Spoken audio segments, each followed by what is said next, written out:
আমি চাই এদেশে ছাত্র দল যেমন প্রতিষ্ঠিত হোক, আমি চাই এদেশে চরমনার আন্দোলনের যারা ছাত্র আছে, ইসলামী শাসনতন্ত্র আন্দোলনের ছাত্র যারা, তারা প্রতিষ্ঠিত হোক। আমি ওইভাবে আমার মন উদার, এজন্য চাই ইসলামী ছাত্র শিবির এদেশে ওইভাবে প্রতিষ্ঠিত হোক। আমার তো ছেলে নেই, আমার মেয়ে আছে। আমি চাই আমার মেয়েদেরকে মানুষের মতো মানুষ করার জন্য একটা সংগঠনের দেশে আমার মন মতো আছে, আমি ধাঁচে ধাঁচে পরীক্ষিত, সেটা ইসলামী ছাত্রী সংস্থা। আমি আপনাকে গ্যারান্টি দিচ্ছি, যদি শেষ বয়সে বৃদ্ধাশ্রমে যেতে না চান, যদি নিজের ছেলে নিজের মেয়েকে নেশাগ্রস্ত অবস্থায় দেখতে না চান, ইসলামী ছাত্রী সংস্থা ইসলামী ছাত্র শিবিরে নির্দ্বিধায় দিয়ে দেন, আমি গ্যারান্টি দিচ্ছি এই দুইটা কাজ জীবনে পাবেন না।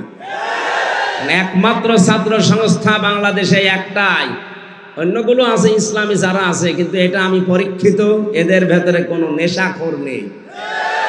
আপনি আল্লাহর ওলি দেখার জন্য সেই বরিশাল চলে যান, আল্লাহর ওলি দেখার জন্য চলে যাচ্ছেন সেই চট্টগ্রামে, সিলেটে। কিসের আল্লাহর ওলি?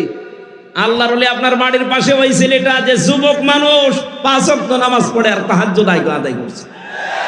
এটার ট্রেনিং দেওয়ার জন্য ইসলামী ছাত্র শিবির ইসলামী ছাত্রী সংস্থা, এটা আল্লাহর নিয়ামত। আমি আবার বলছি, ছেলে আল্লাহ আমাকে দেয়নি, 2টাই মেয়ে, এই 2টাকে এরকম জায়গায় ভর্তি করে দেবো।